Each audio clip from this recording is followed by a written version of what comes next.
This meeting of the Board of Custer County Commissioners, November the 1st, 2017 at 9:00 a.m. I pledge allegiance to the flag of the United States of America and to the republic for which it stands, one nation under God, indivisible, with liberty and justice for all. Thank you. Would the clerk please call the roll? Commissioner Katnick. Present. Commissioner Hood. Present. Commissioner Prince. Present. Attorney Clint Smith. Present. And Clerk to the Board Kelly Camper present. Thank you. Do we have any additions or amendments to the agenda published? No? Did Brenda, did Virginia come talk to you about that transfer? Yeah, I have an email there from Virginia. She wants to be added to the agenda for a couple different reasons. I told her to come right away because there might be time before Road and Bridge gets here, but So we do have an addition to the amendment to the agenda. yes.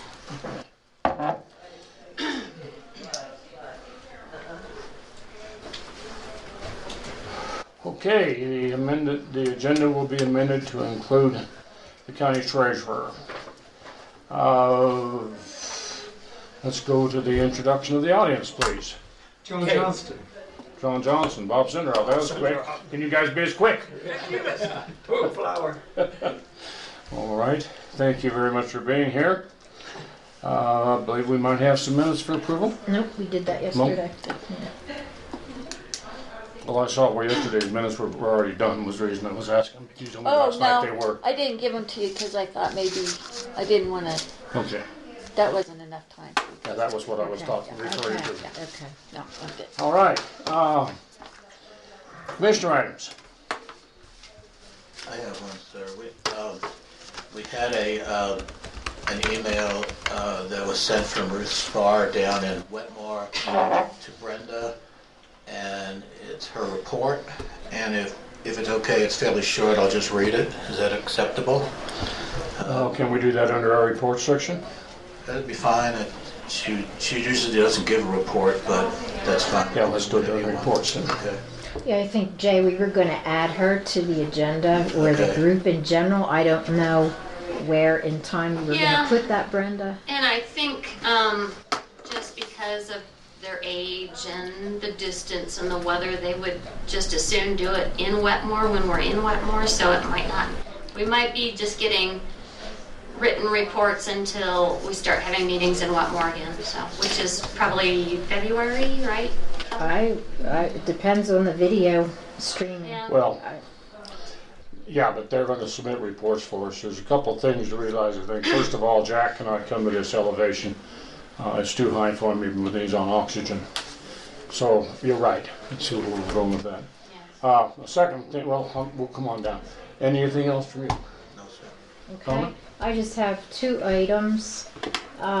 Yesterday, Susan Coleman expressed a concern in the fact that her panic button did not work, and she was unable to reach Mike.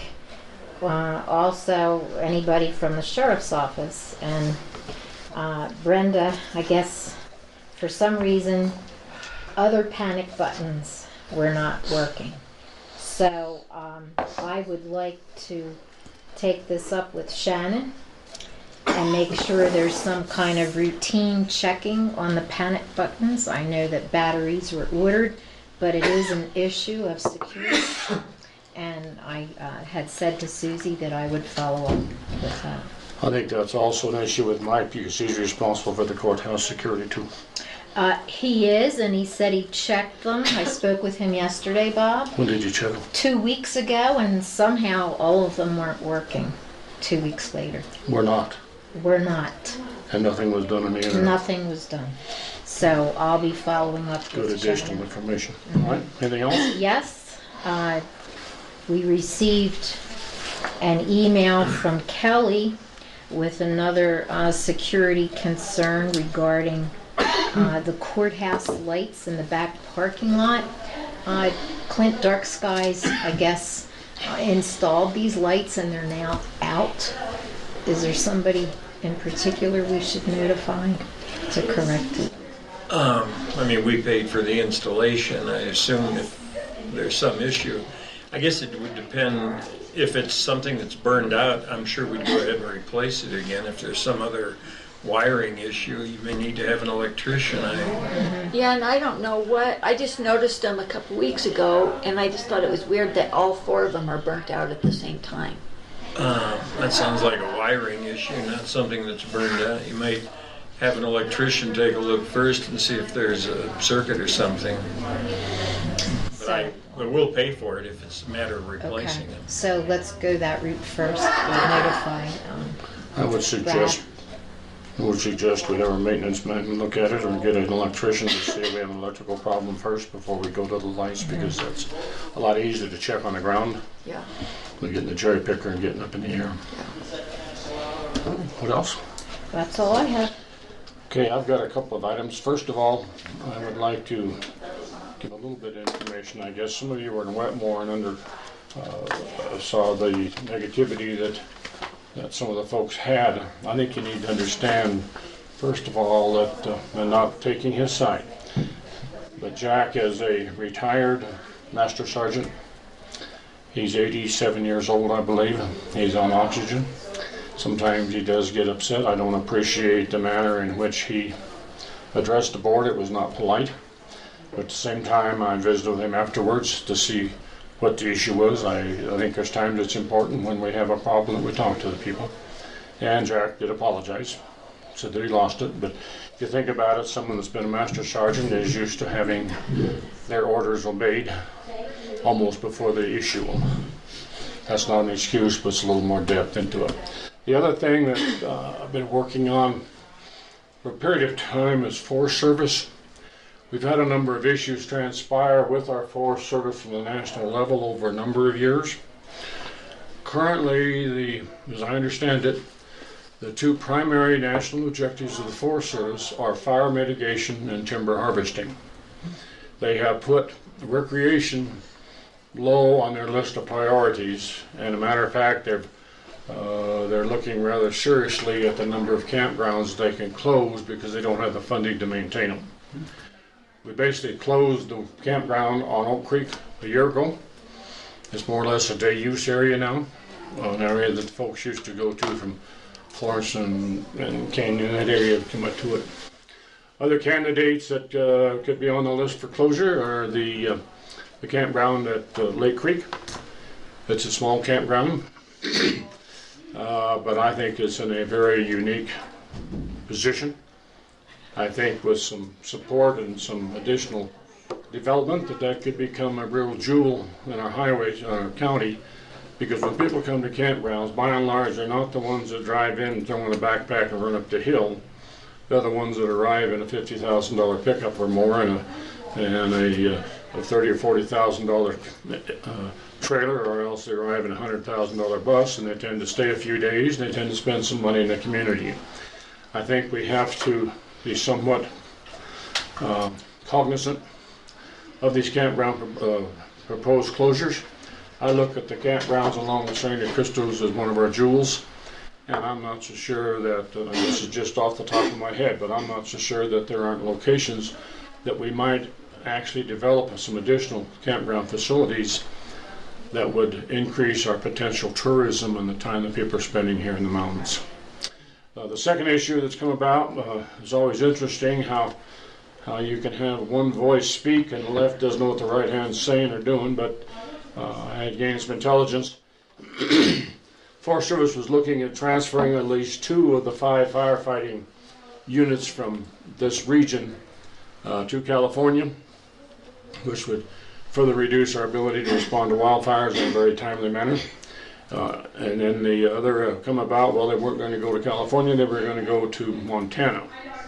I had talked with Congressman Tipton about this, and we don't know how far up the ladder it went or how far it come down, but as of the first of the week, apparently there's some discussion, and right now that's off the table.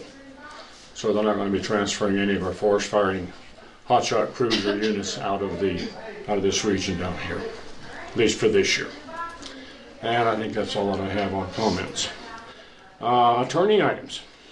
I don't have anything. I've been kind of busy with family issues the last couple of weeks, so I don't have anything to report today, but I have some things I am working on for the board. Okay. Administrative Assistant, Brenda. I don't have anything today. Okay. Well, in that case, we'll go to the amended agenda, and Virginia, you're on deck.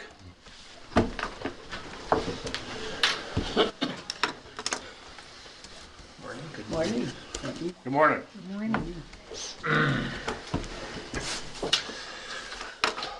Okay. In the minutes on 10/18, it shows that you guys have, you have 1,200, but I know it's been fixed, that figure's been fixed to 1750.54 to Custer County Affordable Housing. How are you going to do that? Are you going to do it by voucher and check, or are you going to do it with a transfer? Transfer. Okay. In order for us to do a transfer, we need you guys to put it in the minutes. I'm gonna I think take we it did up that under- yesterday. I'm gonna take, well, we need to change it again. It's Right. still wrong. It, It needs to go to the general fund with the recommendation that it goes to affordable housing. Is that, So we're gonna make that change. that needs to be in the minutes that 1750.54 is being transferred from community development to county general for the line item Custer County Affordable Housing. That's, I make a motion that we transfer, I was go- no, excuse me, go ahead. I was just gonna say, I was gonna do that under old business, because it's something I've been working on, but if you wanna do it now, it's fine. Okay, we can wait till all this, what else? that's fine. I just wanted it brought to your attention that that's Thank the way you. we need it done. And I do have, it looks like county general is barely going to have enough money, but we don't know for sure yet. So before you guys leave as a board, would you let me know that when you're leaving, I can tell you where we're at? Why don't we just put some transfers if we need to, then we don't have to worry about it. Is there Okay, a you can- negative they did that? Well, no, that's fine. You could, This we could, says 30,000. no, not now though. Because you brought in some money yesterday that wasn't in that figure. We've got some treasurer's fees that's gone in there, so we're barely, it looks like 1,700 over is what we're going to have, but we're not exactly sure Okay. yet. Okay. We'll table this until tomorrow then. Okay. I think we're going to be Just make a okay. note of that, for treasurer to table tomorrow. No, it needs to be done by today, right? Well, actually, what it should have been done is yesterday because we don't balance it. And I was going to ask you to put in the minutes that it was retroactive, but I think we're going to be okay. Well, we can do it, and then we're done, if you would like to. Okay, well, go ahead and do a 10,000 transfer from lieu of tax to county general. And that way, just in case if there's something we missed on the balancing, which Okay. we're not done yet. I'll make the motion then to transfer $10,000 from the lieu of tax to the county general. I'll second it. Any other discussion? All in favor, say aye. Aye. Opposed, same sign. Motion carries. Okay, Anything else? that's it. Okay. That won't take long, did it? Thanks, Virginia. Thanks for cutting it close. It's the time of the year to Yeah. do that. Okay, Road and Bridge isn't here. Can we jump ahead to your Wetmore report at this time? We're waiting for Road and Bridge, please. Be happy to. Ruth Spar sent a email to Brenda as the report, and I'll just read it if it's acceptable. It says, Brenda, first of all, it's dated, oops, I just dropped it by mistake You there. need a day, right? It was dated today, yes, at 6:36 a.m. It says, Brenda, sorry I did not get a report off to you sooner. John has had some problems. About the only news from the community center is we are trying to get the kitchen in order to be functional. Getting all the dishes and things in place has been a challenge. We have had a couple of meetings that did not involve the kitchen, and they were all well attended. The Wetmore community had a chili cook-off, which did not involve making the chili at the center. It was well attended, and some good food was enjoyed by all. Thank you, Ruth Spar. Good. So that is her report. Any comments, thoughts? I do think this is something new we're doing, and I do express our collective appreciation to Ruth for getting the report into us. It's a new procedure for them. Okay. We're still waiting.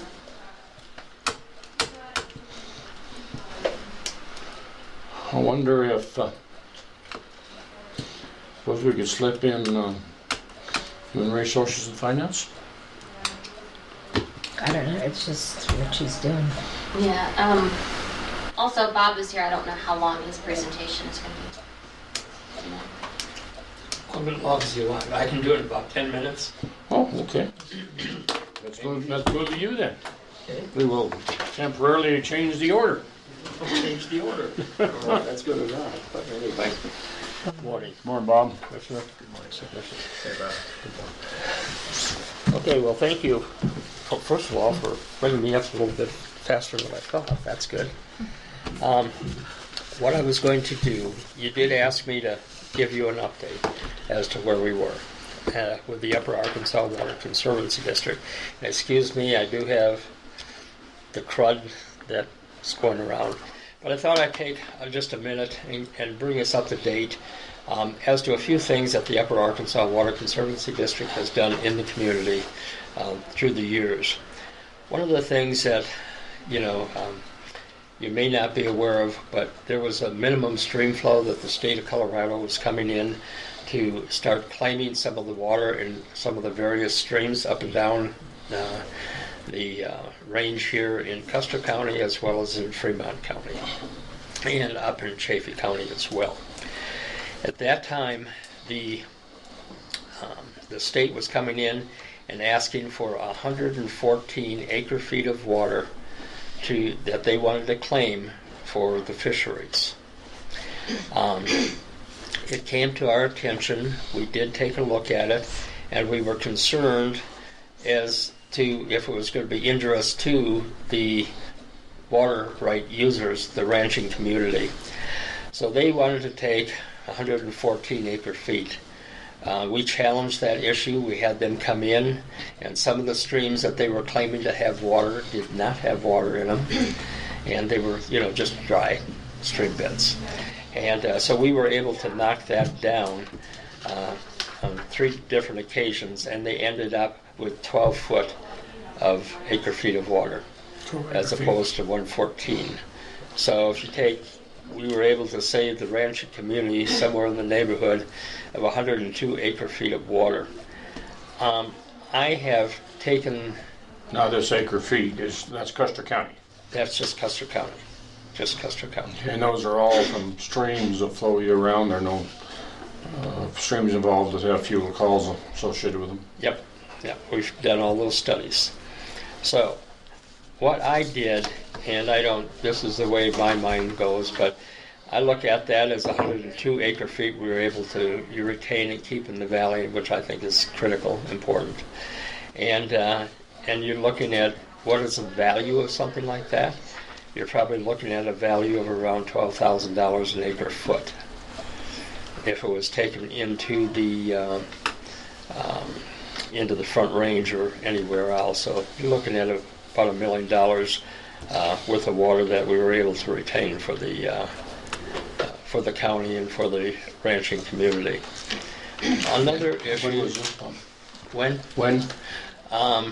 It's been probably 12 to 14 years ago. Okay. So about 2005, roughly 3 to 5. Yeah. Okay. About. And then the other issue that we got really involved with is when Lake Deweese was drained. I don't know if any of you, Bob, you may recall that when the downstream users and they dried it up. Which time? Which time? This was the last. It was drained well before. Yeah, this is about that same time, about 10 years ago. No, it was drained 40 years ago completely. So what we did in that issue is we were able to obtain 500 acre feet of water that we were able to put into the reservoir, Lake Deweese Reservoir. And so we would always have a permanent pool in there, and hopefully it wouldn't be drained again. But that comes into the, the water rights and priorities, etc. How does that work then? How does that work? What we did is we purchased water, actually from the prison system. up in Chaffee County and let the water come down, and then we transferred it up into the reservoir. How do you account for evaporation losses then? All of that is taken into consideration whenever you make So the any. 500's a net, or is that 500 after the? That's a net. That's the net. Net. Okay, good. Okay, but there is transpiration loss and transpiration as well as transevaporation. Evaporation is our big loss in these shallow lakes. So that's what we have. Another issue that we worked on was the H2O ranch, which everybody is aware of. We were in that particular issue for 5 years in court. And when the cities of Fountain, Widefield, and Security came in and bought the H2O ranch, they were going to transfer out around 750 acre-feet of water. That was one estimate. The other estimate was 650 acre-feet. We did get into that particular lawsuit, and along with 23 other objectors from the county, well, not only from the county, but from the Lower Arkansas Valley Water Conservancy District, the Southeastern Water Conservancy District, the state of Colorado, Aurora, and there were a number of different ones that were into that. We were able to prove, we brought them down to about 550 and kept bringing it down because they were taking, as we felt, too much water. I think they ended up with about 275 acre-feet of water, 200 in that area. Once again, if you took and put a dollar value to that, around that 12,000, you look at about $8 million worth of water that was saved for the community here. I want to extend on that just a little bit. Why is that important? You take Widefield and Fountain as an example. You got the city, they have a lot of sagebrush type country around it, and once they take this water out of here and they put it on, you say, a $1,500, $2,000 an acre property, it all of a sudden now becomes worth 5-6 times that amount. Okay, when they divide it up and everything, so it's an issue for us. They put a value on it, but by the time they do a development, they come out very well. So, has there been anything ended up in that lawsuit that I'm not totally aware of that's impacted the downflow users that are impacted by the sub-irrigation that ceases because of the surface diversions? yeah. Two answers. First answer is none of that water has moved out of this valley as of today. Right. Okay. Secondly, that is all in the tabulation and everything with the State Water Engineer's Office, the courts, and the various objectors. So all of that is in the study, and they say no, there isn't. That's why they're down to 250 or 275 as opposed to 650, because all of that has gone into those figures. Has there been any relief explored or in the process for the landowners that have lost value because of the loss of that sub-irrigation? Not that I'm aware of. Because that is a very real. It's a very real That's thing. a real estate issue. We get down to who owns the underground aquifers and so forth, but at the same time, The water in the aquifers are owned by the state of Colorado. I know, but if I look at H2O now versus what H2O used to be, in wet years it looks pretty good. In dry years it's kind of tough. Yeah. We were in there to do the battle, and Were you involved in any of the diversion issues and the revegetation issues towards Buena Vista, coming off of Chalk Creek, where that big diversion was? out of which In creek? Chaffee County, is that Chalk Creek where they diverted all that land when you're going to Buena and you go underneath that water a pipeline that goes over the top of the road as you drop off the hill? That big area up there has been dried out. What's happened with any of that? From your side, any of the No, I don't see any issues there at this point in time. Was Upper Ark a part of any of that? In fighting and protecting, yes. But that's part of the basin runoff, so. Oh, absolutely it is. And we'll get into that next one. I think I'll cover it here in the rest of the presentation. So, but as far as the Upper Ark, we're in there fighting every minute. We're probably in at one time, 20 to 30 different lawsuits in protecting water for this valley. So in other words, sometimes it may be Chalk Creek, it may be up and down the Arkansas River, people with senior water rights, but what we're there to do is to protect those senior water rights so they're not injurious to up here. And, hundreds of thousands of dollars a year we're in those kind of fights. Back to the H2O, that particular issue did go through the water court, and it did go to the Colorado State Supreme Court. So, and we were in it right up until the end. The two that were the last ones to get out of that lawsuit was Round Mountain Water and Sanitation District and myself. Yeah, the reason I was asking is we've got, as you're going ahead with this study, looking at drilling some wells up here to measure underground water. So if I see that data potentially being useful in determining the impact of this. Absolutely, and we're working with the USGS on that, and I have found some of the wells to be tested. And so we're working with them on that issue. Another issue I think is important is what we have done with the ski area, that water. And you know where the two reservoirs are up there, of course, and those were going to be sold out of the valley just about the same time that the H2O issue was going on. And in fact, I was the one that made the motion to go ahead and to purchase that water for the Upper Ark and could be used for a water augmentation plant in this county.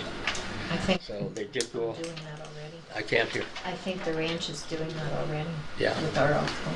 Yeah. So anyway, we've gone ahead and purchased it. So And I who think owns there's that water? 102 acre-feet of water in that issue. Who owns it? Upper Ark. Okay. And the reason we bought it was for the water augmentation plant primarily. And it was 125 acre feet. Then what?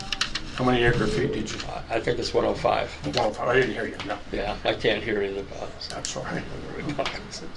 So, anyway, so we were able to purchase that water and to keep it here. And if it's not used here, then it'll be used in the district somewhere. But I'm in hopes of having it here, of course. Two other things quickly is one, a number of years ago there was a group that was organized via the county commissioners, and there was some studies that were done by a group called the C4, and C4 came in and had the county commissioners appointed that group to take a look at the water and the issues. All that information has been given to the Upper Ark. We turned it over to our water engineers, water attorneys, and our hydrologist. And we have taken all of that into consideration if there's any issues. But all of that really gets shook out, of course, when you go through water court and that type of thing. There was talk that there was a moratorium on this for 5 years. Well, that never was actually done by the county commissioner, so there was a moratorium that I'm aware of. And when did that start? When did that start? A little over 5 years ago. So we're talking about 2012 then for the moratorium? Yeah, probably right in there about. Yeah. Okay. So, and what we're putting together right now is an educational presentation that we have been working on now for a little over a year, and we have expanded our staff a little bit up there, and we have somebody that's putting that presentation together, which will be brought to the county commissioners as well as to the community. So that's all in the works. Just to give you a little update on that. I'm going to bore you with some information, and I'm not asking you to take a look at it, and nothing that we're going to discuss in detail at this time. But what I did is I did put, together some information on who is the Upper Arkansas Water Conservancy District, some common questions that are asked. There's some maps in here regarding the augmentation and who's in it. We have probably put, I think it's around, I always hate to throw out numbers, but around 1,800 different pieces of water that we were able to get to individuals, to subdivisions, to commercial properties, etc., in order for them to have legal water. So that's has gone very well. I'm just going to give you this. We're not going over it. Okay? This is homework. FYI. And that will be a test on that. Thank you, Bob. You bet. Thank you. At this time, on the very back of that is, I'm just going to take a second because now I'm going to bring you up to date as to where we are, what we're doing in the Upper Ark right now. And that very last one is a presentation of a tour that we gave. We're looking to purchase a large ranch up in close to Buena Vista, in that Chalk Creek area, Bob, that you were just referring to. And we had a number of people at that, a lot of the state water people, and various water conservation districts from the state, from the Round Mountain folks were there. Who else? USGS was there. And what we did and what we're looking at, now you can look at these. Okay? So the other one you can. These you can. This is a report basically we talked about a year ago. Yeah. What this is an overview of what we're looking to do. We're looking to purchase a ranch in that area, and we're calling it the multi-use project. Why am I saying that? One, Mr. Maltz, the owner of this ranch, is very concerned about conservation and keeping the water, for irrigation, for recreation, and not to be going out of the area. So what we have done, it's all in the engineering process right now, but this is the blue line at the top is the Arkansas River. And just to the upper right-hand corner, for identification purposes, that's where the airport is, up in Buena Vista. Just below that in the area there is what they call Johnson Village. Yep.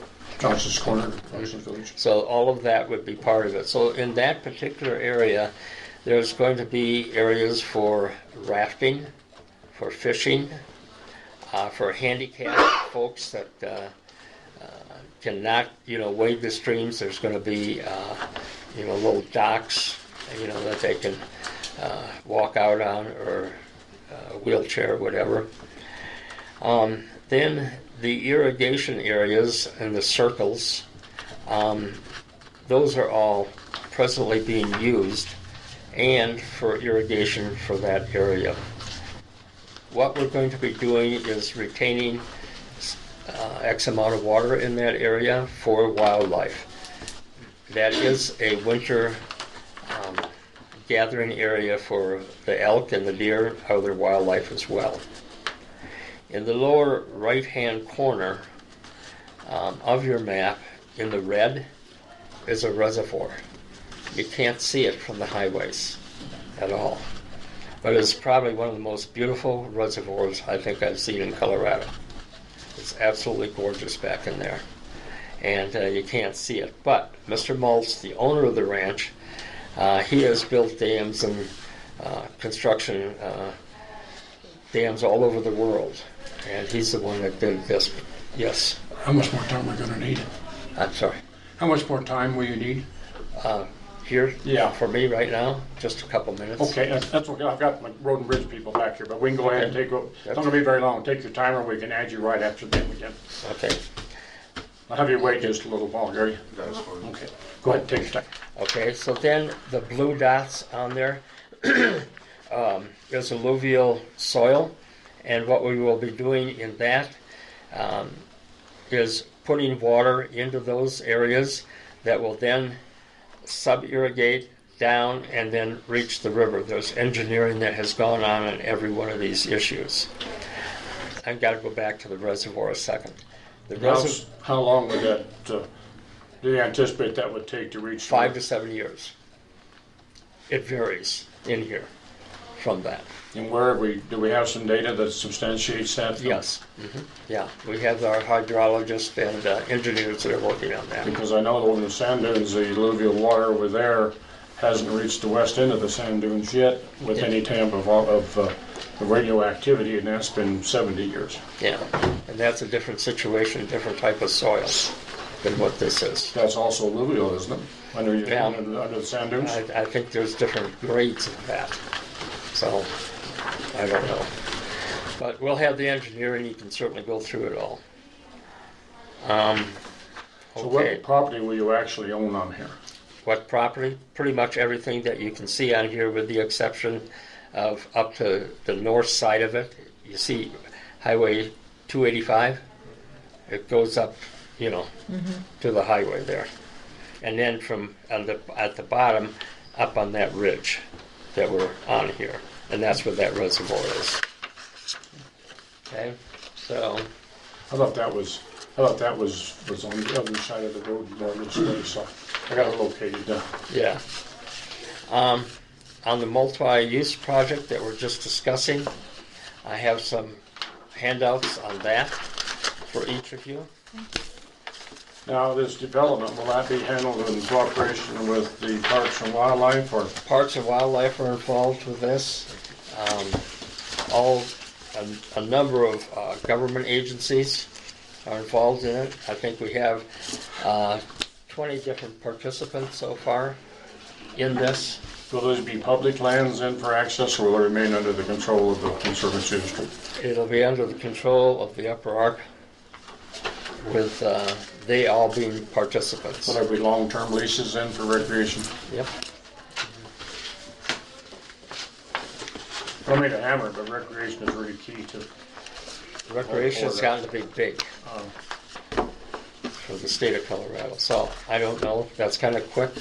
I know you have other people waiting in back of me, so I'll just cut it short right there. But I appreciate Let's the take update. just a second. Yeah. Questions real quick. I have a comment. Feel free. I don't have any questions. Donna? I just wanted to say thank you for your presentation. yeah, good. Well, there's a lot more to it, and I'm happy to discuss it with you at any time. Can I request that maybe quarterly you can give us a report? This was very educational. I mean, I've heard it when I go to your meetings down in Sure. Salida, but I mean, it's important for us to know what's going on, maybe quarterly, and then if something important is going on, maybe call or just ask to be on the agenda just to update us. what's happening. Yeah, if you request that, I'd be happy to do that. I would appreciate On that. a quarterly basis, just let me know, and we'll work it out. We have, are you a rep on Upper Ark? I am. Yeah, so those meetings are open to go to and see what's going on also. Open to everybody, anytime. But Jay has been there, yes. Okay. Okay, anything else from you? We appreciate the financial impact. I think everybody in this room agrees water is our resource. It is. And I have a very real concern long-term from some of the stuff that I can been able to read and picking a few people's ideas and so forth, is that probably not in the too distant future municipal use will succeed agricultural use as a primary use It's of on water. it's on its way right now. And once that happens, the votes are in municipal. And indeed our future is very challenging. Yeah, and it is, and I agree with you, and that's what we're fighting all the time. And I'm not even in Colorado, but across the the whole Southwest. Oh, yeah, absolutely. And this Central Arizona project was primarily for irrigation and a little bit of municipal. Now it's become primarily a municipal driver. Absolutely. Okay, Bob. Well, thank you Okay. for your time this morning, sir. Good enough. Okay. Thank you. Appreciate you coming. See you. Thank you for your Thank you. time. Thank Thank you. you. Good to see you. Thank you, ma'am. See you, Bob. Okay, Gary, you're in the hot seat. Morning. Morning. Oh, Hey, Gary.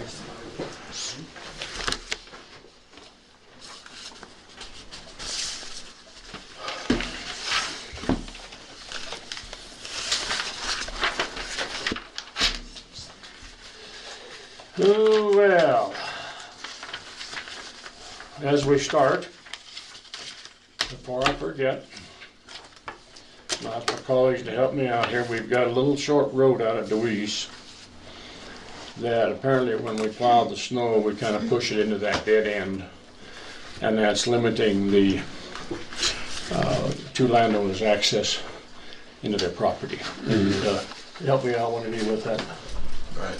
I'll call it the address. Tralee. Tralee. Tralee. It's a dead end that abuts into the, Public lands. the public land.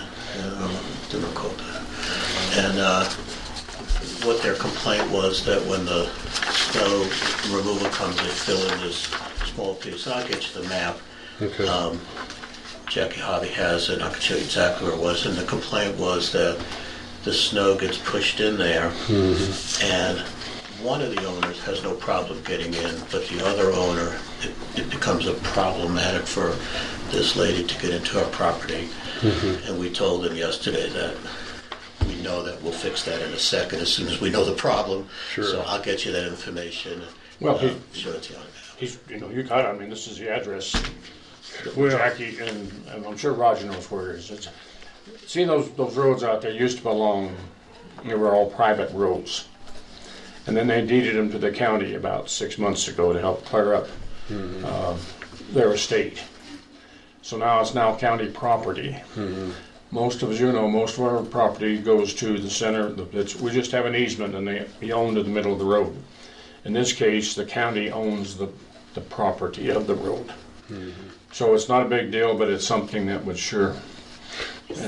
Do you have contact information for that I individual? do, and I'm getting that for you as we Okay. speak. I was going to say, what works best for me is just to get a hold of her, or this individual, and then meet with them out there, and then I'll Yeah.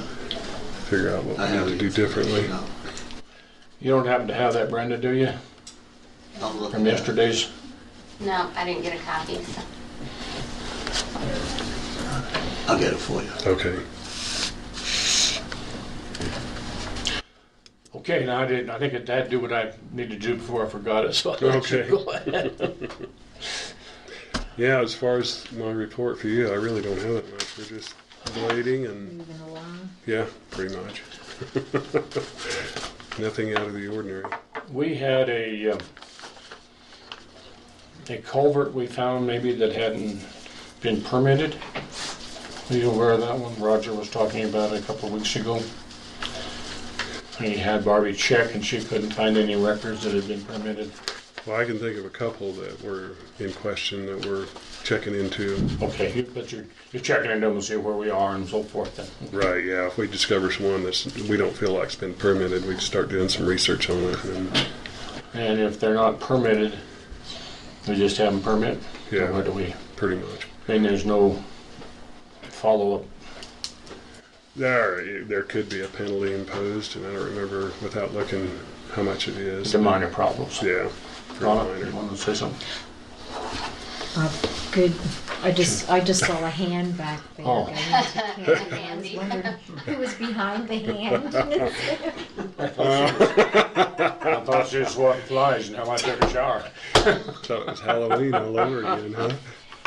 One thing that we had talked about yesterday that we were going to talk about with Gary was the DOLA grant and how we want to proceed with that for the Hermit Bridge project.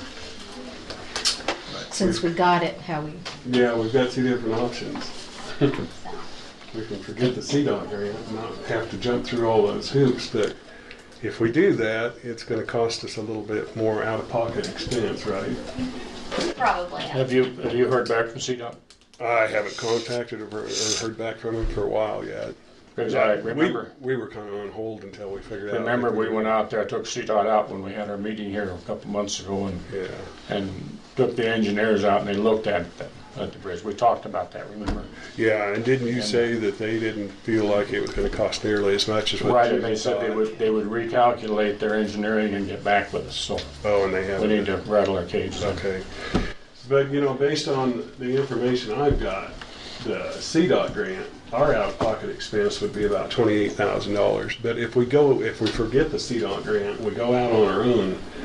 That DOLA grant would be the 50-50 matching grant, and if we could do the project for like 140, we'd be spending 70 out of our pocket.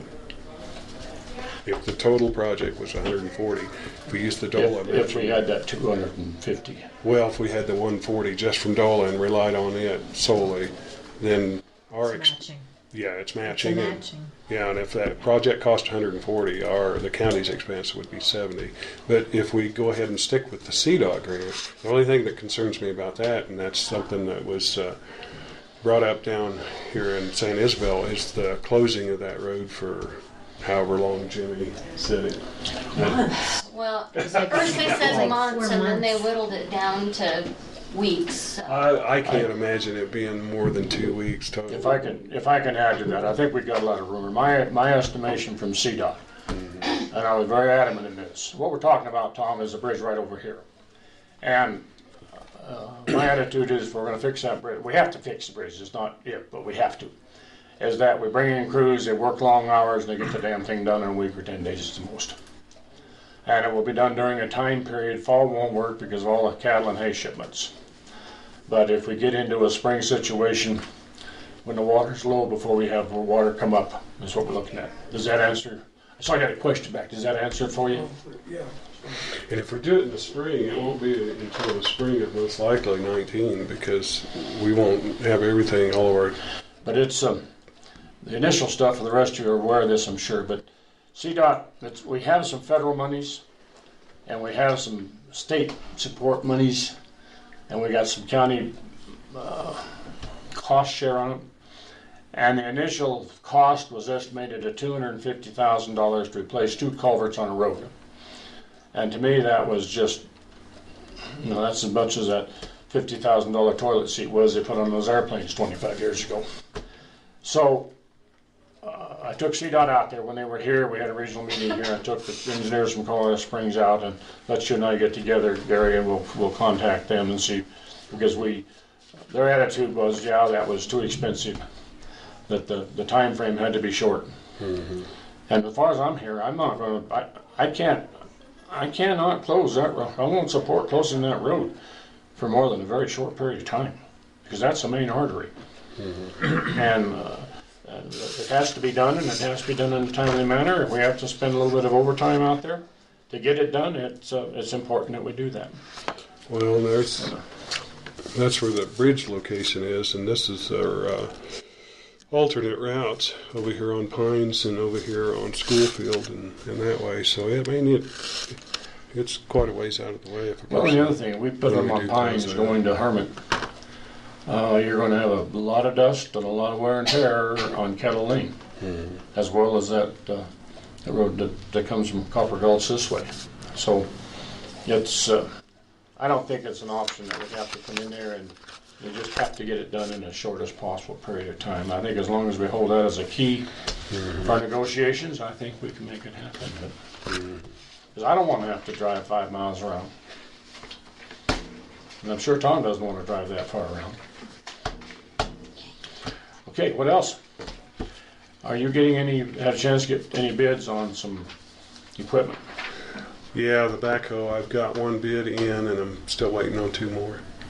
How much?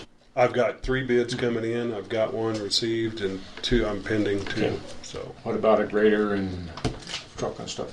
being that was not until 18, I've not. Well, but we need those figures for your budget. Well, I mean, I can give you an estimate, and they can give me an estimate, but the prices are going to change, like in June of next year when we decide if we want to do this or not. But I mean, as far as the budget, it's the 320 for the motor grader and probably another 15 for the roller on the back and things like that. I can give you a good estimate. When we finalize that, we need to have that. Okay. So the one bid you got comparable to the kind of number you anticipated? Yeah, it was 112,000. Okay. And 2 years ago, I bought a new hoe, and I got bids from John Deere, Case, and Cat. And at the time, it was right around that dollar amount. I just didn't want it to be far out of line of what we anticipated. Yeah, it's not. I figured it around 115, and it come into 112. So, Good. and that's not factoring in our trade-in, so it's even going to be less than that. Other than price, is there a reason that you're aware of the advantage of a John Deere over a Cat? I like Cat over John Deere. I demoed all 3 of them 2 years ago, and by far, I thought the Cat was a better machine. So, and I've got a lot of hours in on one, so I mean, I just felt like it was a better machine. I would guess probably Caterpillar parts are more expensive than John Deere, but I've nothing to base that on. Well, not really. John Deere's right there with Cat nowadays. Because they didn't used to be. Yeah. The yellow paint used to be expensive. Yeah. Well, it is now currently, but John Deere is just about comparable. Okay. So.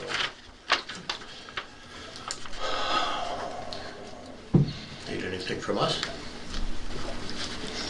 That's Good all. look. This is a small item, but up there going through Junkins Park, where we changed the 2 districts kind of, did we ever put any posts or anything along that road where those 2 little washouts are? No, we never. In fact, I Right forgot. below the buildings there, you know. Yeah, no. In all honesty, I'd forgotten all about you mentioning that. So. I'm surprised at how much traffic goes up and down that back road. Yeah, it seems like quite a bit. Yeah. Okay. I do have the traffic counter out here on 96 and Rosita Road right now. I want to see how much traffic it gets because I know it's a lot. Everybody that is back in that area to the south, whenever they go to Pueblo or Canyon or that direction, they're taking that stretch. And it seems like it wasn't that long ago that we bladed. It's 6.65 miles from the end of the chip over to 96, and it seems like it wasn't that long ago that we bladed it and we had it in good shape. And 2 weeks later, it's washboarded again, and well, in fact, we're working on it. So I want to see what kind of traffic we're getting on it. I know it's got to be a bunch. Well, I'll bet you within 25% of what we have over here on Rosita Road. I did set it up on 119 and Rosita Road, or 319, just after the landfill. As you're going south towards. But this one out here on 96, you set it up, I set it up just yesterday.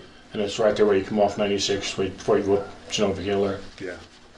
And the one out on 319, as you turn and go up that gravel towards YK, Goal 320 and that area, it averaged, I think it was 290 vehicles a day. I mentioned this the other day, personally to the guys, but then Donna can maybe respond to this, but for some reason, I was one with North Taylor. I went up Hermit Road, and I was very pleased with the shape that road is in, considering all the traffic that we have on it. I think getting those bar ditches cleaned out and that kind of shaped up again has certainly made an improvement. It's other than dust control, I think it's better than it's been. Tom, you got any thoughts on how your road is? No, it's good to have that improvement on it, that's for sure. A lot of dust. So pass them. And I know some of the roads you're doing are the same, so pass our compliments along to the crew. Okay, sure will. All right. Well, sir. I'll email you his name's Holt, but I'll get all his information for you on the snow removal. Yeah, that'd be I'll good. get that to you. That sounds good. Thank you I'll so meet much. with him. Thank you. Thank you. See you. Okay. All right. And our next agenda item will be the Honorable Rusty.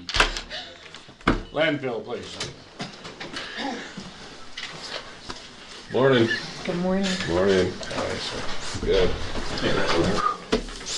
like that new desk there, Clint? Isn't that good boy? Pretty handy, isn't it? I meant to say thank you for that. Thanks for thinking of me. Nothing but the I best. couldn't throw it away. Is that a recycle? I couldn't throw it away. I had to bring it in for him. Well, he brings you a new computer he finds out there. Okay, go ahead. I really don't have much except for this consent for CDPHE to have access to the landfill. That just needs to be signed. And I don't know who wants to sign it. If I just sign it or commissioner signs it or what. We went through this last meeting. And I just put in there that I'd like to be around when they're actually doing their work, so.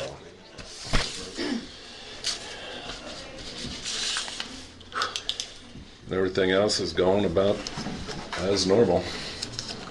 Well, I'd like to say that on the 25th of October, I was at a government digital communications summit, and I met this gentleman, very nice gentleman, that recycles electronics. So we had a nice discussion, and I said I would pass that information along to you. All right. He'll actually come up, and we might want to address this with the entire community, advertise it.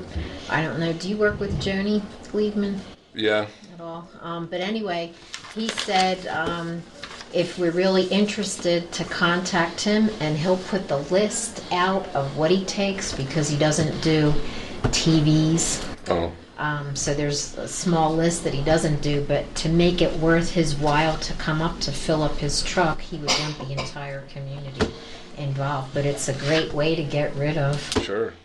electronics, to recycle. And they do recycle them. And he actually gave me an example of a local government in Colorado, a clerk actually, that did not recycle, and somehow Russia got a hold of their hard drive and had access to a lot of information. So at least we would know that our government things would actually be recycled. Yes. Great. So I thought I'd pass that. What kind of storage do we have to have with this? What kind of what? Can it be outside, or they have to store it inside someplace before they come to recycle them? I told him we did not have a building big enough to put his piece of equipment that he would be dumping into. So as we get closer, and if you're interested in doing it, we'll work out those details. He'll bring out a piece of equipment and just sell on site? He'll bring out his box truck that he called. But that'll just be to pick up, basically? He would be doing this. Nobody else but him. So he would be working very close with you. All right. Yeah, because there's just certain companies that actually can. U.S. Department of Justice, Federal Bureau. Yeah, I mean he's pretty connected with our government. Yeah, because there was actually companies that were taking recyclables and not doing the right thing with them. And that's what he wanted to reassure us, that yes, That he's doing the right thing. he's doing the right thing. But I mean, I'll Great. just give you an example. I just had a copy fax machine to recycle, and you take it to Oak and you're charged $19 for one piece of equipment. So it would be beneficial. I guess what I'm thinking, you would have someplace so that they would bring them out. If I come out to the dump and I've got 3 computers I want to get rid of them, I wouldn't just dump them out on the ground. They would put them someplace that they'd be out of the weather until they picked them up. That will have to work out. I can't. So we don't know at this point. No, because I didn't know if it was something you Well, wanted to. I agree with you, Don. I would like to be a part of that because of the landfill. Right. And I think it's something that certainly offers us some security that we don't have now. It amazes me the amount of cyber crime that is occurring. Well, Yeah, I'm just curious why he doesn't take TVs. There's no gold or silver. No gold in. Seriously. Was there any time at all? Didn't there Gold used to in be? all the computers and stuff have gold fittings. Right. I've heard that. The TVs just don't have any, and so they're pretty much worthless. Just can't bury them. You say because of the gold? The gold in the computers. What else, sir? That's about all I have going on, I think, at this point. But this will be interesting to see what. He's got my card. Okay. So I just told him. And I think it's important, Donna, that we can manage so we can do, and also we may be able to actually have like one day a month or something that the community can bring in stuff they want to recycle at schools and whoever. Yeah, I mean, I'm sure there's a lot. That's electronic recycle day. We had that happen once, but it's been several years ago. Right. It has happened. I don't know if Chuck got a hold of them people Well, that's to what I was come up trying, with what, because it but seemed like Chuck had something to do with Yeah. it. Because we got rid of a bunch of stuff that we had, and We just had an electronic recycling up here a few months ago. I worked with Joni Lehman in getting that, and the truck came, and you paid them a small fee, and they loaded them up and took them away. So, but I like your concern, Donna, that I don't know where they went. Did they just bury them and take the money, or did they Yeah, do see. the right thing with them? So So I'm really in tune with, let's do what's right. yeah, could really get in trouble for not having the right company I to agree. recycle e-waste. Good. Okay, Anything else? about it for me. Ending on e-waste, continue the good work. Okay, Appreciate it. Thanks, bud. you bet. Thanks, Donna. Thanks, sir. just don't use my name in vain. Okay? Don't use it in vain. You didn't hear me. So we can use my name, but not in vain. Donna, you're next. I better Oh. take my paper, right? Yeah. Oh, I want to sign for you, yes, sir. Okay. for the wells? Yeah. That's for access for CDPHE to come in there, so. Good morning, young lady. Morning. Morning. Morning. Access agreement.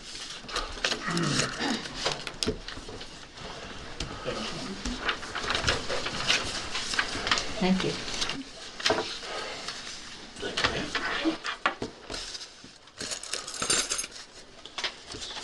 And I really have nothing, just normal. I mean, I don't, Checks, we like that. well, I know, and nothing exciting from the bills and the payroll, no issues, no. I know, Yay. yay, I know. So I guess you can just grill me. Okay. I have a grill here. No, just a simple question. I'm sure you got back with Mr. Paquette about the budget, and did everything seem in order? Did we accomplish that according to the standards that need to be set? And he was good with that. Good. And he actually went line by line through the 16, the 17, and 2018, and added the entire thing to make sure every formula was perfect. Perfect. So Good job. he spent a lot of time on that, and so he was You kind of and Brenda excited for- on there. So he was, So going forward with the time that was spent by Brenda and Donna, life will be a lot easier. That's the plan. on there. Well, and at some point, which it won't happen this year, and it doesn't have to happen this year. I know there is a way for those Excel sheets for me to download and upload those onto ACS. But making Import them. and I'm not sure, because I can run it and pull them off of there showing it. And so, but in order to do the Lotus to be the new one, so we still have two sets, but they're at least like items. So I'm hoping someone with the IT will be able to merge that, where it'll be really, that next year 2017 will be our actuals, 2018 will be the estimate, and I'll be able to print those right off of ACS and email them to each department where they could fill in that spreadsheet themselves. Okay. Which would be quick. I probably asked this question before, but I'm just curious. What kind of off-site saving of your data do we have, and where does it go, and how easy is it accessed? It's all backed up basically in the cloud. but it's through ACS or Conduit as it is now. So it's out there somewhere. Okay, got it. Yeah. I used the cloud. Yeah, Keeps me, that but it's works. on there. Can you bring the two commissioners up to date with HR and the IT position? On there. We have posted it. The new job description is, I think, What position are we talking about? IT. Chuck? Chuck, Okay, yeah, yes. Thank you.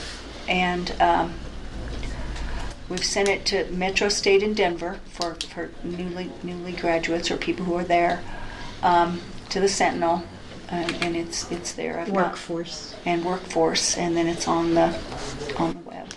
What about PCC or CSU Peel?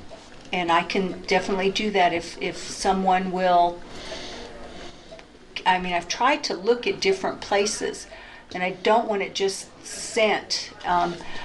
IT would be so much nicer if it were like the Nursing Association, how they have this huge thing that it just went to like 8 million people instantly when CDPHE put that on there, but they don't.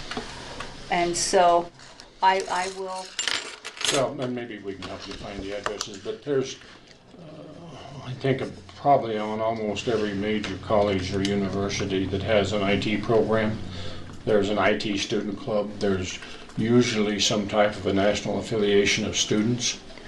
And if we can, be glad to help you try to figure out where to go with it. But that gets into the student pipeline because it's, and usually we'll go through the placement office or we'll go through the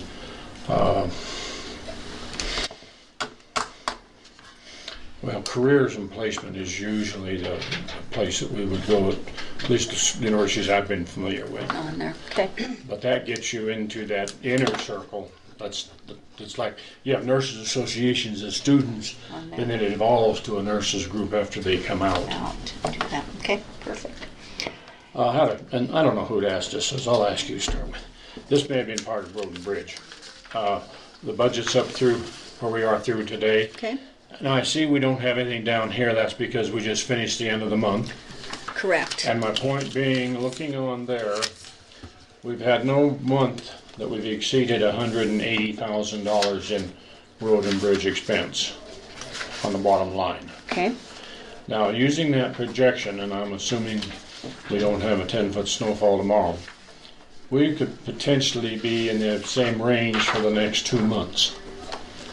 If we were, that would be roughly $360,000 we'd be spending, but we currently have a balance of 400 and, what was that bottom corner over there? 480 or 470 something. Right. 458. 458. So just as a rough look at this, it looks to me like we're probably going to have maybe 100,000 left over in the road and bridge fund. Is that a fair estimate for me to make at this time? It's not set in stone, but is it? Well, and that's what I would estimate because I'm working on the supplemental budgets to make sure that we take into account. Because that was actually a question I was going to ask Gary, but he would be here for you guys if he was going to indeed buy that backhoe. Yeah, we're talking. That's why I'm trying to get a feel here for what we may be looking at. But even if let's say it were 100 left and it's 115, just so I know that to make that supplemental for that 15,000, so that we don't. But yeah. Now that's where I'm trying to get here, just to But see that's where what we are I year to don't date. have. See, you guys having your meeting this early is. I mean, I'm not even. Kind of a pain. Well, it is. It's like, woof, dude, Well, we did it because of elections. on there. But it's just hard that I've not done any backing up or any No, handwrittens or anything. I don't want you to have to, guarantee what this is. I'm just trying to get a feel as I looked at it. But that's what I've been trying to do. Most funds are not going to need anything additional. But that I've just been trying to see. And then I'm going to show John as he goes, oh, no, we need way more than that, or what have you, with his experience to see how I do. Okay. Thank you. Okay? Thank you, Don. Very nice to see you. Thanks for giving me writer's grant. Did you thank Bob as well? No.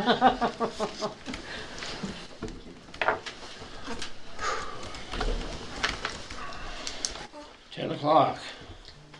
And we have Mr. Veterans Affairs here. Hey. Ahead of schedule, my friends are ahead of schedule. Jim. How are you? Good. How you doing? Good. All right.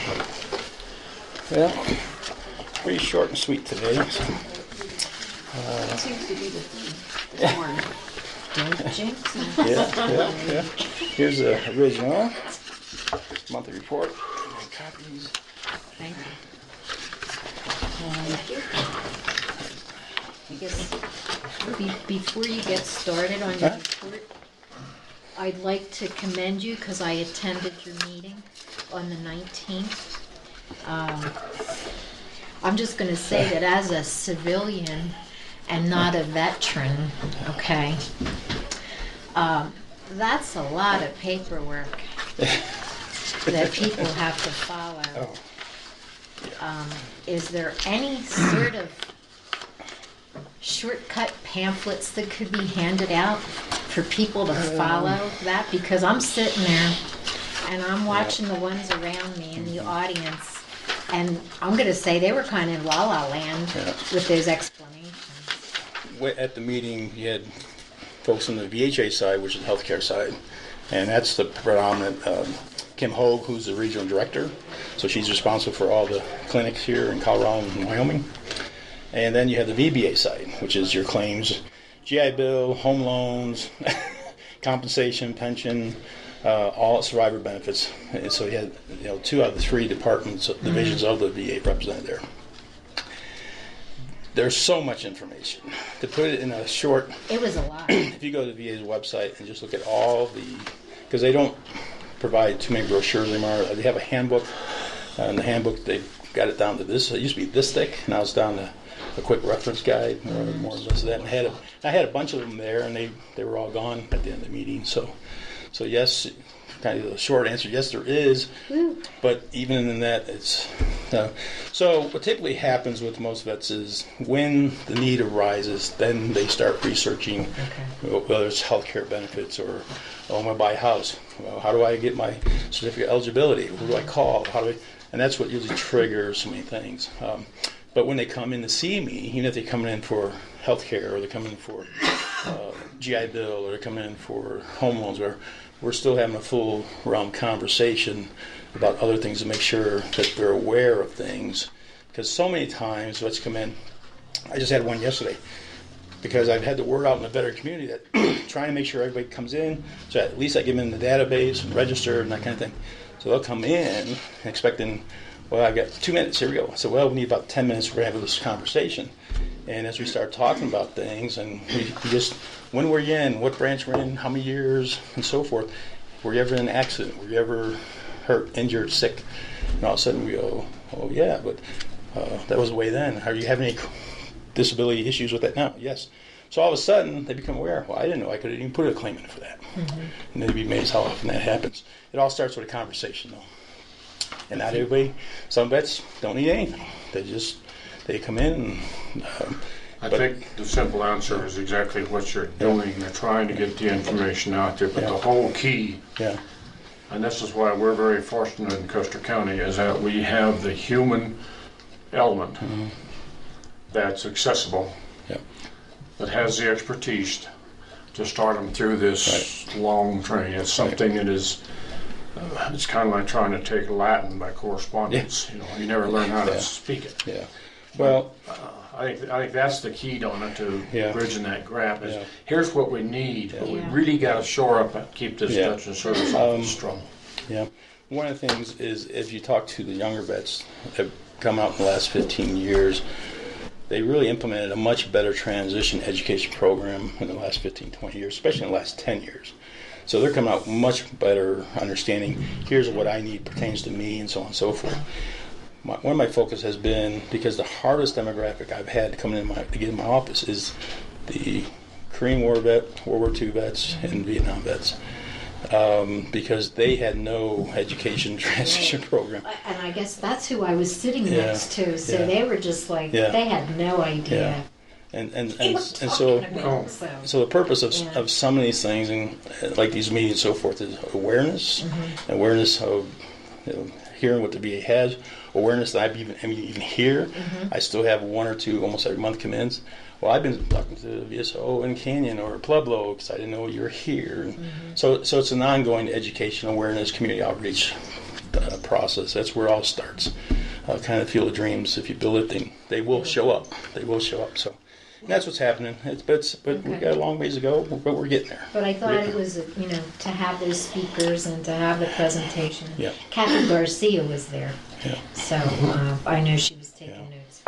She's been a very strong supporter of ours, and that's, I think it's the other issue you're facing. I'm in that area now, but those of us of the Vietnam era are getting up in years, Oh yeah. and a lot of those folks were, when they got out of the service, they were so damn disillusioned with everything. They didn't want anything to do with the government, Right. and they've forgotten what they may have had a chance to do. Right. And that's where this reconnection is so valuable. One of the programs that a lot of vets aren't aware of, and unfortunately in our county, not every vet is eligible because of distance. My dad has been in the home-based primary care program with the VA for last year, and we have, I don't know how many, at least 5 or 6 I'm aware of in Custer County, but it's limited to 60 mile from the VA clinic to your house. If you're at 60.5 miles, they will not approve it. But it's a great benefit. And so when I talk to my older vets, particularly, I try. There's 3 or 4 reasons why. Because I always say, well, I don't need the health care. I got my Medicare supplement. There's 3 or 4 things that come up potentially that you might need. One, I'm Medicare. The Medicare sales for 10 years, so I'm well aware of Medicare. If you're a high usage prescription user, you're going to hit that what they call a donut hole. Now you're paying, and that happens here. So we can get you in. If all you do is go once a year, see that doc, update your prescriptions. You get your prescriptions from the VA. You don't have to worry about hitting that donut hole. Okay.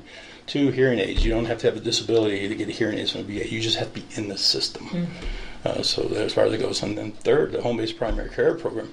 If you're within that 60 miles, Anna and Joe Ordron moved earlier in the year, and it hadn't been for that home-based program where the nurse was coming in once a week to help Joe with his MS. They probably would have had moved much sooner. So that program will allow some of our vets to stay here maybe an extra year or 2. So, but a lot of vets don't even know about that program. I think another thing you're seeing, which is somewhat new, is a lot of the people that are retired in the last 15 years that would have been in that tail end of Korea and so forth have found that their retirement benefits aren't stretching for what they need to cover. Yep. And now they're looking for additional support, and this is where the Veteran Service Office really helps fill a hole in that social safety net. Yeah. I've done quite a few disability claims for Vietnam vets since I've been here, which first time. I mean, they never applied before. And you start thinking about it, well, they've been out over 40 years, and just now, Part of that was also with the Vietnam vets was the Agent Orange presumptive list. They went from not even recognizing they caused any problems in the first 10 years to now there's a long list. And in the last 10, 15 years, they've added type 2 diabetes, Alzheimer's, Parkinson's, different cancers, ischemic heart disease.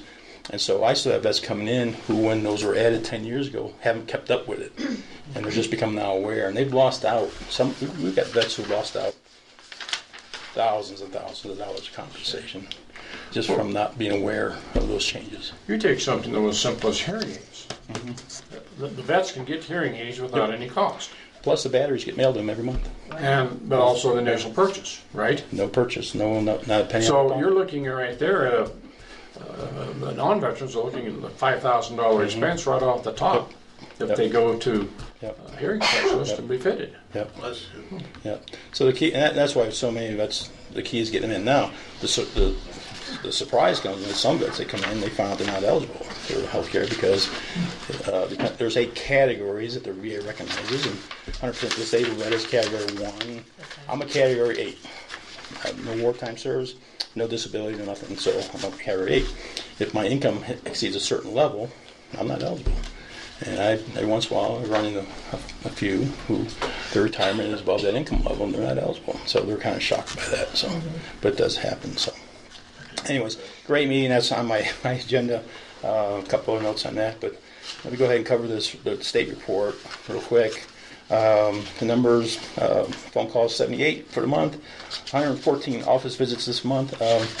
I've gone back, this is my third fall, and definitely September, October through December is the busiest months.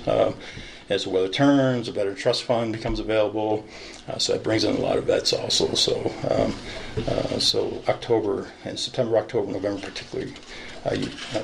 So you had right at 200 contacts, or some of the telephone calls result in office visits? Right, people calling in for appointments and so forth. Yeah, So you have had 20-some days of office time. yeah, for appointments, Mondays through Thursdays primarily. About 16, 18 Yeah, days. and then- So you're running 7 or 8 appointments per day. Yeah, it is so crazy. Yesterday, when going in the office, I had one on the appointment. Saw 9 people yesterday. Same thing happened Monday. Had 2 people, 2 scheduled. Saw 8. So I mean, you just never know. The thing about this job that a lot of people don't understand is, because I've had people comment, say, well, you must not have been very busy yesterday. I didn't see hardly any cars there. So yeah, but the day before I had 9 people, and those 9 people generated probably about 8 hours of work that I have to do after they leave. Okay, so I need those days when I only have 1 or 2, so I can try to keep ahead of the tsunami that keeps going. So It's never ending. it's never ending. So there's no such thing as being caught up. It's maintaining at a certain level so you're not too far behind. So Now, your utilities assistance is a program that which one's administering it now? the VFW. VFW. Yeah, Ivan Brooks from the And you VFW is the have, grant do you administrator. have any money left in this program? Oh or yeah, just- yeah. They were approved for 40 grand. We've probably gone through not quite 20. The next installment just came in. The state grant, the way they run this grant is they approve you for a lump sum, but then they distribute it in installments. So you have to spend the installment down in order to get the next installment. So the next installment just came in. Ivan came in yesterday. So Monday we'll be doing applications all day on Monday. Well, I see that you have 22 on the books now. That was what you served in That the was- month of, That was just for October. but that, Yeah. those same people may be there more than 1 month. No, they're limited to $300. There's Okay, $300 per grant cycle, but they're also eligible on the top of the 300 if they're going down for medical appointments down the hill. We also reimburse for mileage for vets if they're not getting any type of reimbursement for And that. how many dollars did you receive total on that? The grant's been approved for $40,000 for this year. 40,000. $40,000. And so we're looking at we'll about probably $1,200, so at the most we can serve will be 35 to 40 families if they go to the max. Well, 40,000 total. We'll probably have 100 and something. We'll be able, if you do the math. Yeah. So everybody's going to get maybe half what they could qualify for if the funding was. No, well, yeah. Some people come in and they'll first time we're get 2 cords of wood, $300. Then they're done. Okay.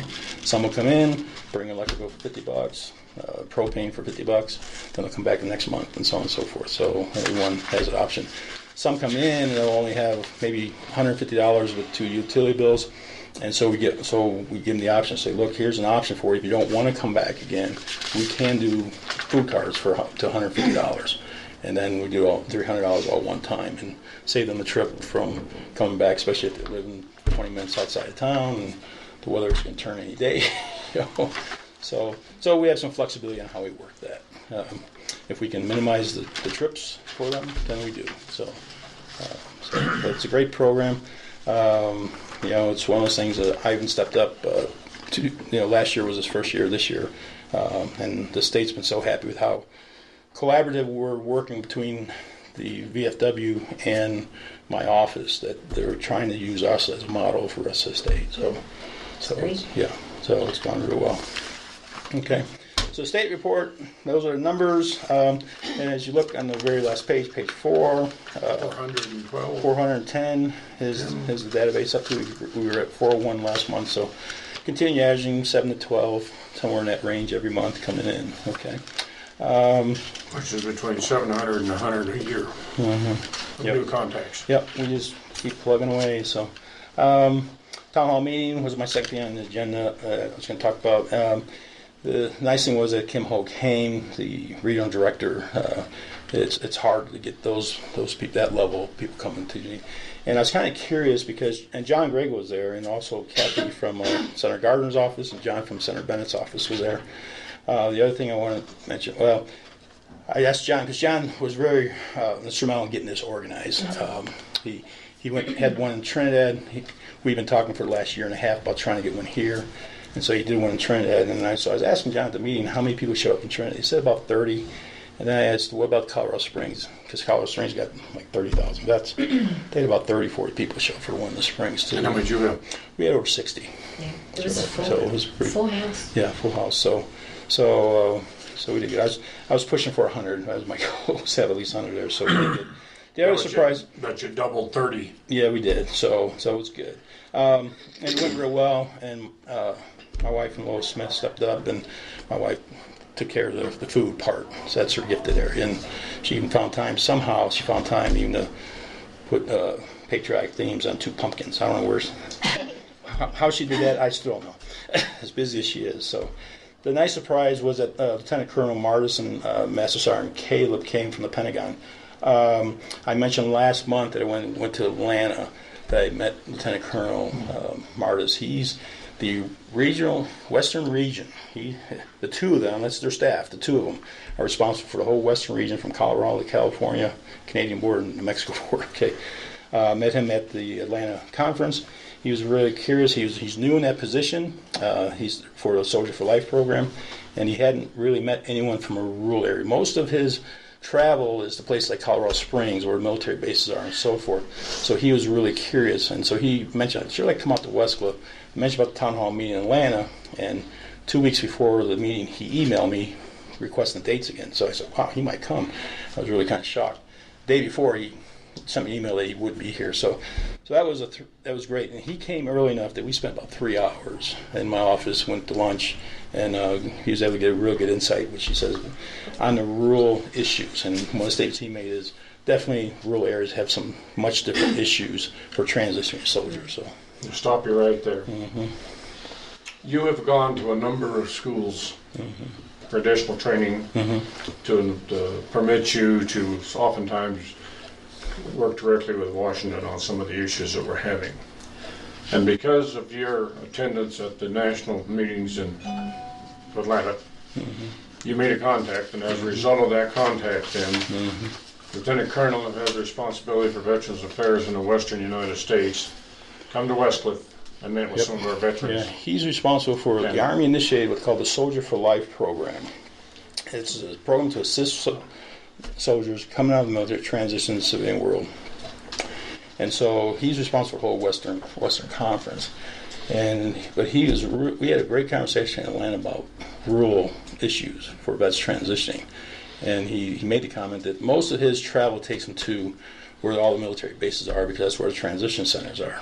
But my point being is he now has an experience in a rural area. He does. In a rural DSO office as a result of your communications and contact. And he has stated we will maintain contact. One of the things that he is looking into still is he thinks that there may be some funding, federal dollars, that we may be missing out on. So he's poking around for me real quietly and see what's coming up. So we'll see. We'll see if anything comes out of that. But it was just it was great that he came. The other thing is that he is connected with so many other veteran organizations, just as the Warrior Project is and Symposium. And so he has mentioned that if I have certain things come up, I always email him, and he'll send it out in his network. You never know.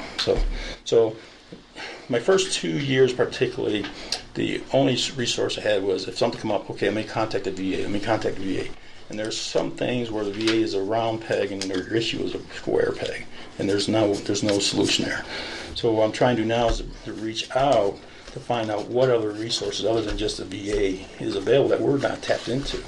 And so this is one of the keys on that. Okay. At the meeting, got a chance to spend some time with Teddy Kowalski. She is with the VBA side, dealing with claims and so forth. Matter of fact, her responsibility is VBMS, which is the system that I have access to track claims. So and I've been trying for last year to make a contact in that office. Okay, so her coming down is great. I've already talked to her twice in the last week about issues I've had with their system, and she's fixed it within an hour. Every once in a while I'll go in to pull up a record. I can pull a veteran record up. I can see his name, but I can't see any of the file. And so now I have a place to go to call. And she's corrected 2 of those already this in the last week. So the only other thing I've got is Wetmore office. Real quick, somehow, some way, the only issue I've got down there is the sound is terrible in that office. It's an echo. It's an echo. It was so bad that this last month I was down there, I had an older vet come in with hearing aids. His echo was so bad we had to go outside the office so he could hear. so I'm not sure what the solution is, but it's just the sound. It sounds like you're in a bucket in there. I know. I've had that issue down there also. Yeah. I thought maybe rugs or a carpet or something that might absorb Yeah. some of the sound, or maybe putting a suspended ceiling in Yeah, there. or even just some. Have you seen the panels we put in the search and rescue building? I've seen it. Yeah, does that help? Yeah. It helps Something that some. absorbs They're the an sound. acoustic Yeah. panel. It helped that building a lot over there. Yeah, I was thinking either some kind of panels, or if we could, if we did half the office with some carpet squares or something. But we need something that absorbs some sound there. We hung them. I can get you the bid of the company. Cool. Yeah, it's you feel like you're in a bucket down there the whole time. So, but other than that, and then I already mentioned this Monday, the 6th of November, will be the next application date for the trust fund, and so the first, second, third Monday of the month I've got set aside if there's money in the account for that. So I don't schedule appointments, but if we don't have money, then I do a lot of walk-ins on those days. So that's all I've got. Any questions for me? I've got one. Okay. Got any tickets left? Sure do. For those, I'm sure my colleagues are aware of this already, but Saturday night is the Veterans Banquet up at Tony's Pizza Is that next Saturday? Next Saturday, the 11th. on the 11th. Yep. And I would encourage anyone who hasn't had a chance to pick up their tickets to do so, and so we can go up and honor these veterans on Veterans Day. I already have mine too. Yeah, okay. $31 each. I've got them. So. I usually do a donation of tickets, so Okay. let me know who needs them. Okay, no problem. Great job. All right. Do you need a motion for the report, or? Make a motion that we approve the Veterans Office monthly report. I'll second. Donna seconds it. Any discussion? All in favor say aye. Aye. Opposed, same sign. Motion carries. Already signed it. Okay, thank you, sir. Appreciate it. Keep that up, Kim. I don't know how you're doing it. Don't worry, don't burn yourself out. Keep plugging away. Just keep plugging away. And also, give her a personal thanks to your wife for all she's doing to help things. Thank you. Well, As a board, we appreciate it. real short story on my way out. Went in the office yesterday. We have a 13-year Air Force vet, young guy, just got out of the Air Force a year and a half ago. When he moved here, brought in, he was rated 70% when he got out. After talking to him about everything, I told him right then he was underevaluated, definitely. We just got his approval yesterday. He had 100%. So retro back, so he's getting a nice lump sum, and the difference between 70% and 100% for him doubled his income in a month. So that's what keeps me going. So, all right. Were you ever in supply in service? You don't have to answer that, because you remind me of watching those old movies, that supply sergeant that can find the turkey when there's no meat within 1,000 miles. That's the way you're scrounging up these resources. Well, yes and no. Technically, my 5 years of career, I was communications. I was signal, but then I got pulled out of that to go to work in the motor pool, take care of supply, TAMs and supply. It shows. It shows. So you learn how to scrounge. Do you have any appointments at 11? No. Okay, I'll be over to see you. Okay. All right. Thank you very much. All right, thanks. Does anybody need a quick break? Are you all right? 20 minutes would work for me. Okay, let's take a 5-minute break. Could you tell us squirming? No problem. Thank you. We recess for 5 minutes. Okay.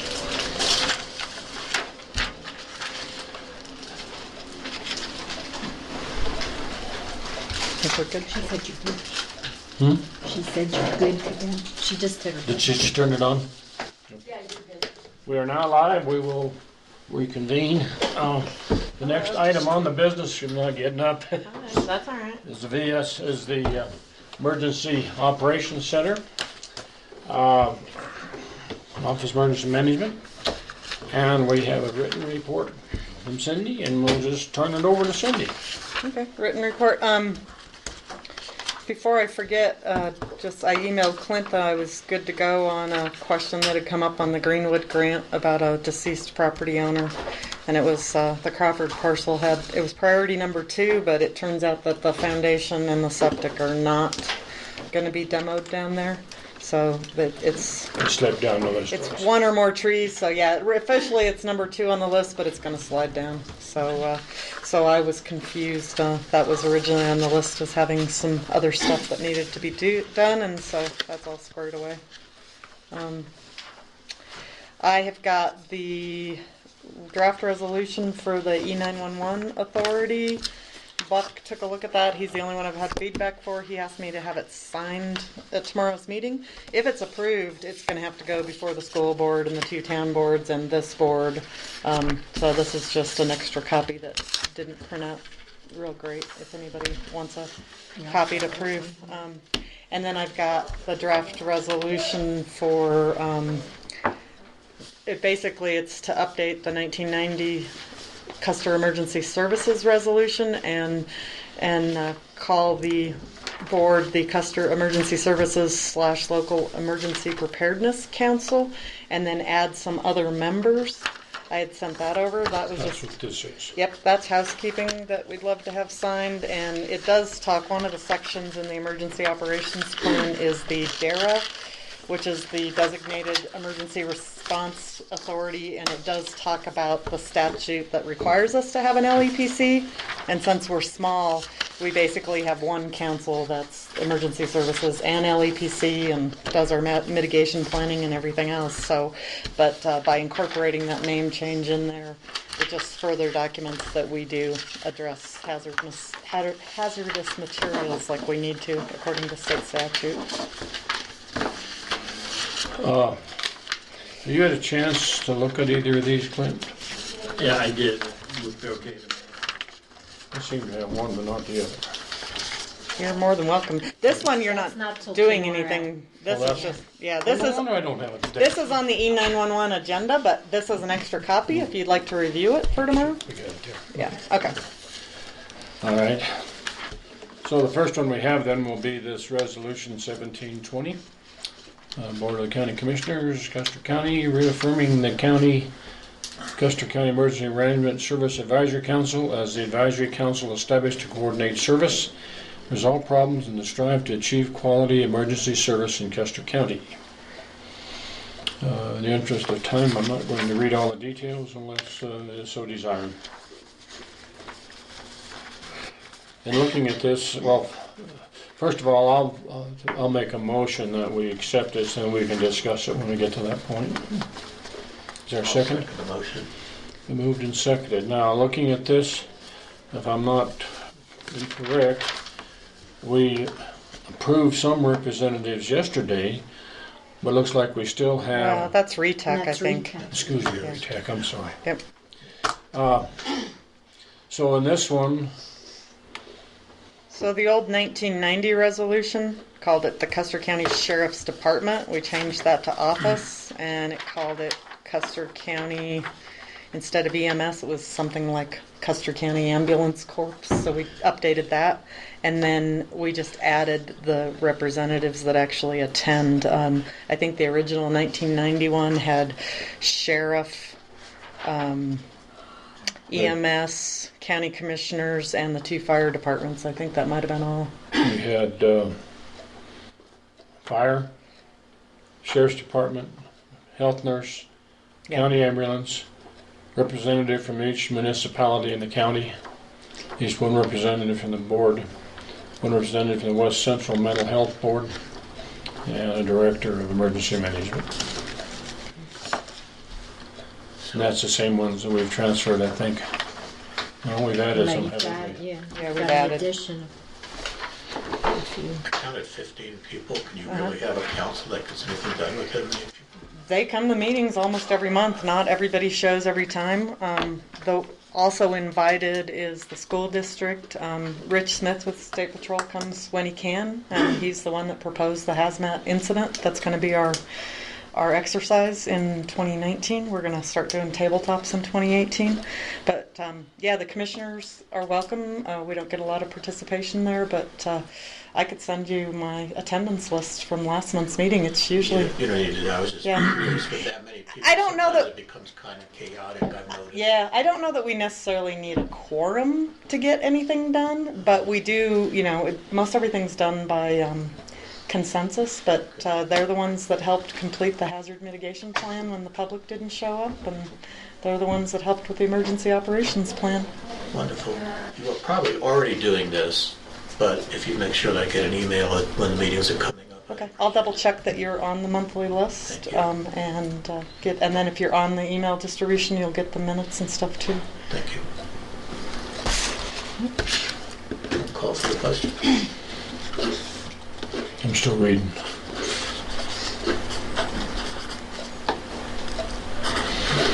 Okay, I have any other discussion? The question has been called for. Okay, all in favor say aye. Aye. Opposed, same sign. Motion carries. Yeah, we have to keep the attendance records and the minutes as part of that obligation to. Yeah.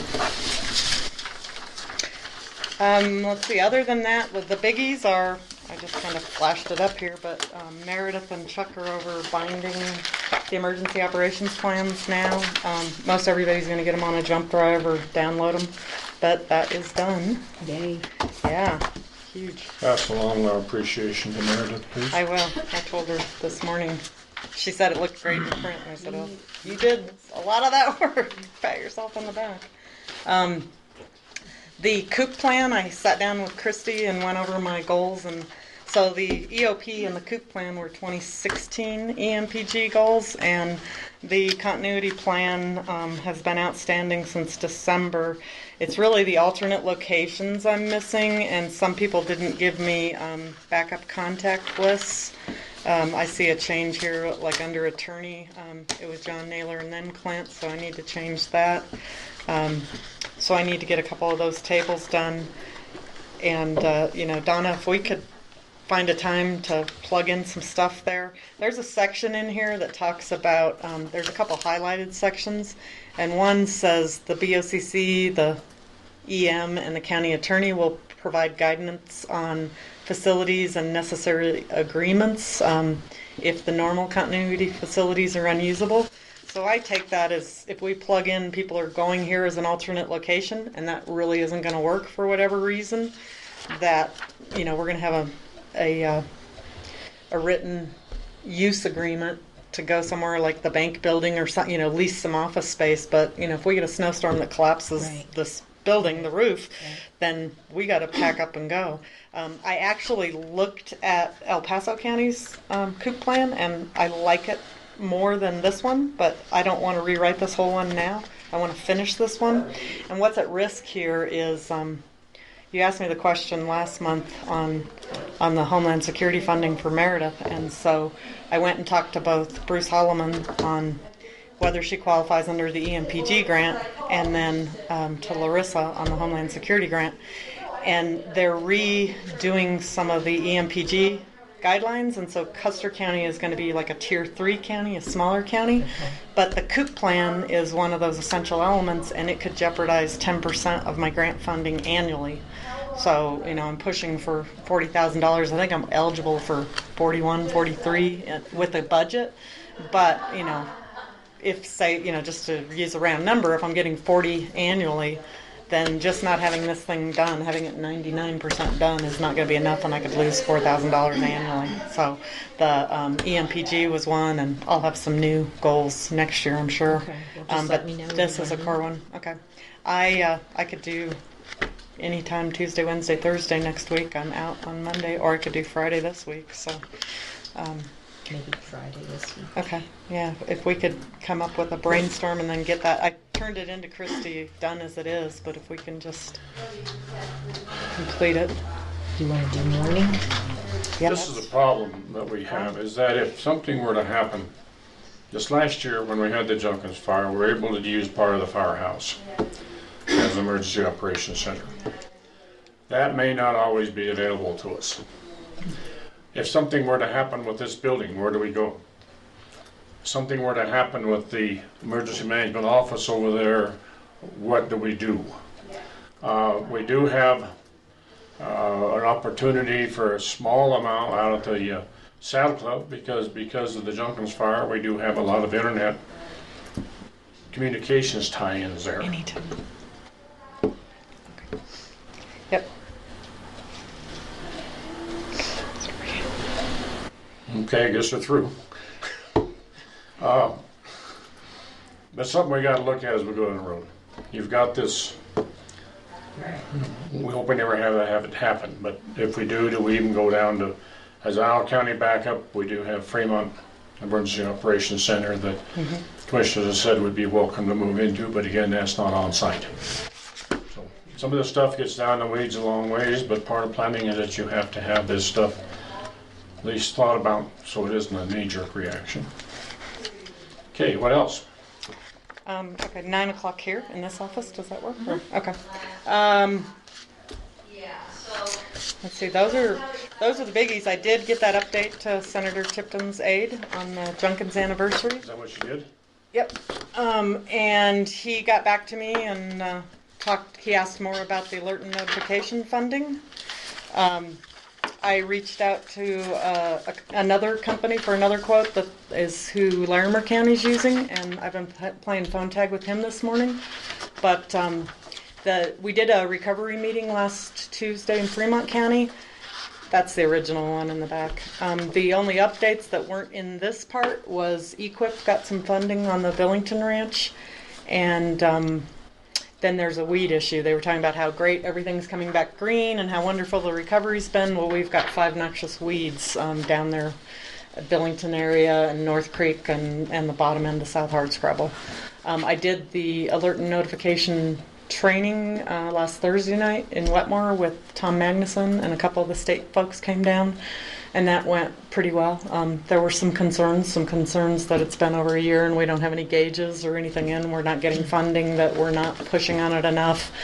And then we'll continue to work on, we had some discussions around how much time there was from when the storm hit, when the issues were released, when the warnings went out, and whether folks got those. And I think one of the takeaways from that meeting is we're going to have to get weather radios. Our audience down there isn't picking things up on Facebook and in that case the code red didn't go out, but the National Weather Service warnings went out over an hour on the advisory, and they had 10 minutes when the warning was issued before the water hit. So I took all the data from the PSAP and sent that to the Weather Service, and they did some reconciliation, some comparison there, analysis. Could you maybe print us maybe 3 copies of this? Sure.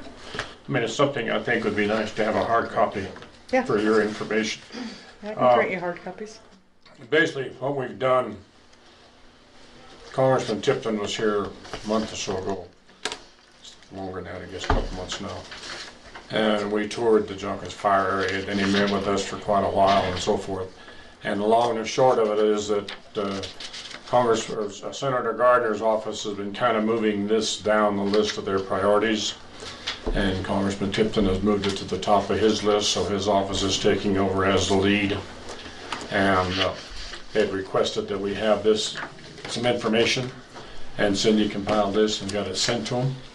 And they have used this in the joint meetings between the 2 senators' offices and the congressman's office, and it is starting to filter from the top down. So it's been very exasperating. We've been promises and promises and promises, and if promises was food, hell, I'd be as skinny as John is, but we're still pushing. So I did have a conversation with Mike Schaub this morning. Told him the alert and notification was still my primary concern. Some of the low-tech devices. Pueblo County is going to install 1 gate on their side, so our request for 2 gates at North Creek might end up just being 1.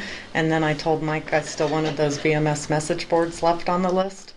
Pueblo County has executed the contracts and they're working on getting their siren system in.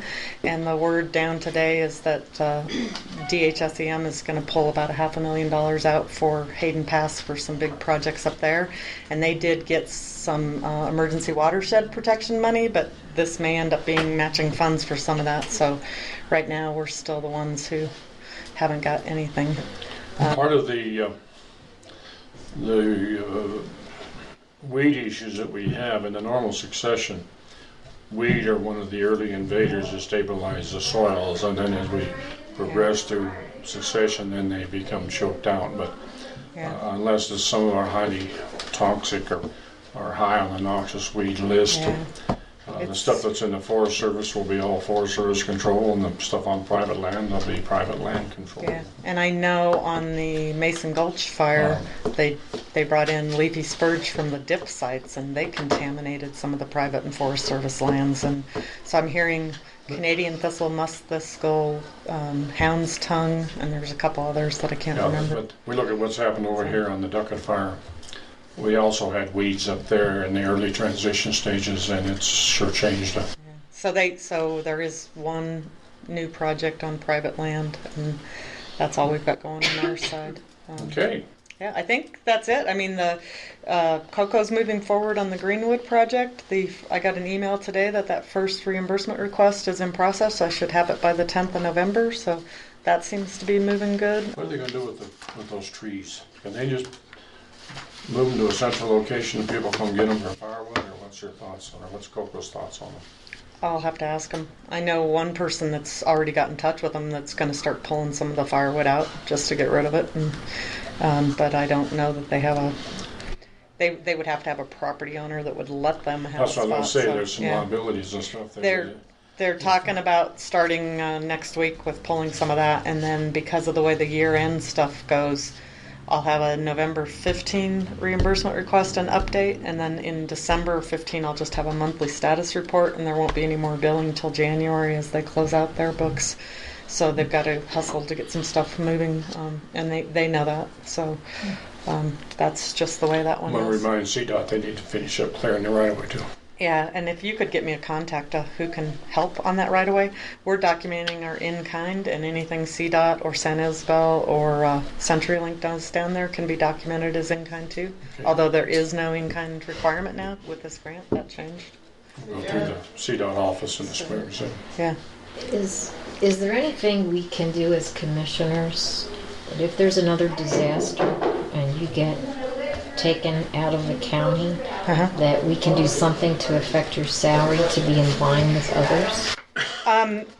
The state is in the same boat as me, but there needs to be something in the personnel policy, or at least under my job description, that says during a deployment I move from a salary wage to an hourly wage. And then that, if it's written in the policies, then I would bill an hourly wage. And so what she's referring to, in my deployment, I worked 172 hours in 15 days, and I'm getting paid for 40 hours a week for 2 weeks, which is coming back to you. Your reimbursement, you're getting 15 or 16 days. So your reimbursement from the EMAC deployment's almost $3,700, but my takeaway is my normal. Some of the folks, and Donna took a look at it, but some of the folks that were making, $45, $50 an hour, then they're getting overtime. I think there's one individual who's bringing home $15,000, and it's unfortunate that what they don't do is put a flat rate on everybody. Everybody should be hourly, but there was one individual from one of the eastern counties. Instead of going as the emergency manager, he went with fire. So had I taken 2 weeks unpaid leave and deployed as search and rescue at 20 an hour and got 30 an hour overtime, I'd have been bringing home $6,000, and that's more reasonable than some of them. But that needs to be addressed through maybe HR. We could talk to Donna on Friday when we're here. Because I'd like to address that sooner than later. You never know when you're going to be deployed. And, and it does end up helping my bottom line. It makes me pull in the income I said I would. The other thing is that but the point is, it's not a vacation. No. Not vacation. No, I mean, it's certainly not going over here to your office for the same amount of hours. Yeah. And, Christy had brought it up in the past, I think, that you could do that. It not so much on a mutual aid locally, because if you've got a 72-hour mutual aid period. But when she had gone to, say, the 2013 floods in Boulder County, I think she actually worked in Larimer County, the same thing. It was the same way. And when she spent time down at the East Peak Spanish Fire, that one I can see where the first few days is, whatever your standard mutual aid protocols are. But there's nothing to kick that in, and it's not just me. It could be, Shannon or Chris Barr or anyone going. So it might be something you want to consider countywide. Thanks for bringing that up. And the other thing, I think everything else is pretty self-explanatory. Just to follow up on my conversation with Bruce Holloman, Meredith would be eligible under EMPG because she's adding to my work, and I need to develop a little scope of work with her, but he had no concerns with that. What he brought back was the COOP and some of the other things. And then my conversation with Larissa on the Homeland Security grant side, that has to be project specific. I could not bring Meredith in as a contract laborer by hour or as a part-time employee, because if you go that route, then the grant funds that employee for like a year, but then you pick them up in year 2 and 3. What they're doing in Pueblo on this grant for Homeland Security is Pueblo County's hiring a contractor to write the emergency operations plan. So to apply for Homeland Security funding, I would have to apply for her to write the COOP or write the recovery plan and break it all down. And I can go for that, but it's going to be a little bit more complicated. So instead, what we're doing tomorrow for the Homeland Security funding, and I think Shannon brought it up too, is we're going for about $29,000 of the deallocated 2015 funding, 100% for the sheriff's office, and with backup projects for EMS and fire, and continue to push those big projects at 100% funding, because then the contract laborer under my grant is still eligible for up to 50% funding. So it seems like a more fiscally responsible way to go. But how long right now do you have Meredith budgeted for? Well, she's through. I have funding to keep her through the end of the year. It just depends on what the 2018, if the budget's untouched, or even cut back slightly. But if she's cut in 2018, she's gone. And if I got 2018 Homeland Security funding for her, it wouldn't kick in until like October, November of 2017. So theoretically it's 2019 funding. Okay. So, and I'm not sure how to be project specific, because I can't have her. If she's project specific, it can't be on a fire mitigation project, because that would be the PILT funding. So it would have to be on writing like evacuation plans and things, and then I've got to come up with a price tag for each one, and then it's a strict contract, agreement. So, I may throw out there $5,000 tomorrow and see, but I think it's a better strategy. It's at 9:30 in Pueblo. Yep, and then I have a FIRA meeting after, and I come back for the E911 meeting. But Chris Barr is going with me. 2:30 or 3 tomorrow? 3:30. 3:30? Is it 911?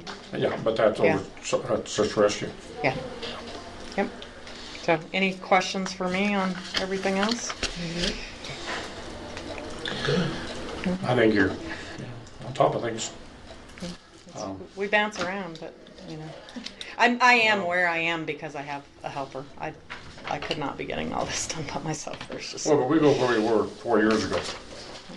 And where we are today, we've made a tremendous amount of change and progress. Okay. And I'm just so thankful. Of course, the winds are out of the southwest pretty well. So that fire potentially would have just burned down across the grass. But I'm so thankful we don't have a fire this morning. Oh yeah, me too. Yeah, Dave said the first thing he did was weather. It was southwest, out of the southwest, 20 miles an hour with 30 to 50 mile an hour gusts. And it was in the trees, so. This is, this it's a reminder. The new normal. So you have a pack and go plan. Are you ready? Grab and run, whatever they call it now officially. A go kit. That's right. Go kit. All right. Well, thank you very much. My door's always open. I'll see you Friday at 9, Donna. Yep. Good to see you. Thanks. I hope your son's Okay. good tomorrow. Yep. See ya. Thanks.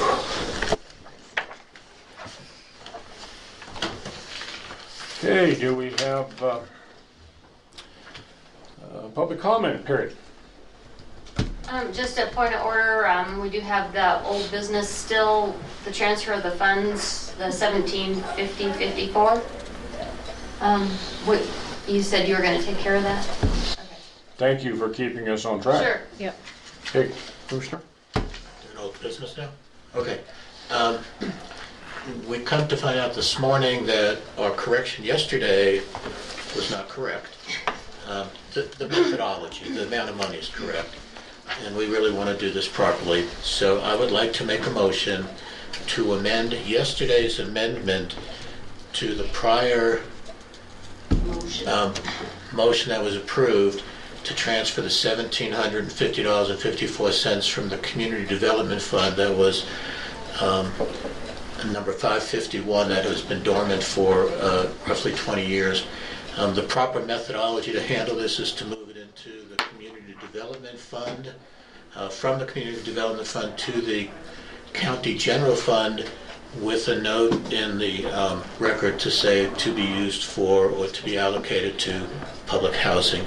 And my understanding is that would be the proper way to handle that at this point. Do we agree with that at this? Okay, so that would be my motion, that we go ahead and we move that money. We amend the motion yesterday to move the money to the County General to be used by the Affordable Housing Group. Same amount of money, $1740.54. 50. 1750.54. Did I say it wrong? Yes. Sorry. Okay, I'll second that motion. Any discussion? Nope. Call for the question. All in favor say aye. Aye. Opposed, same sign. Motion carries. Anything else? I have no need for executive session. Do any of you folks? No, sir. I will declare us adjourned at 11:05. Thank you very much.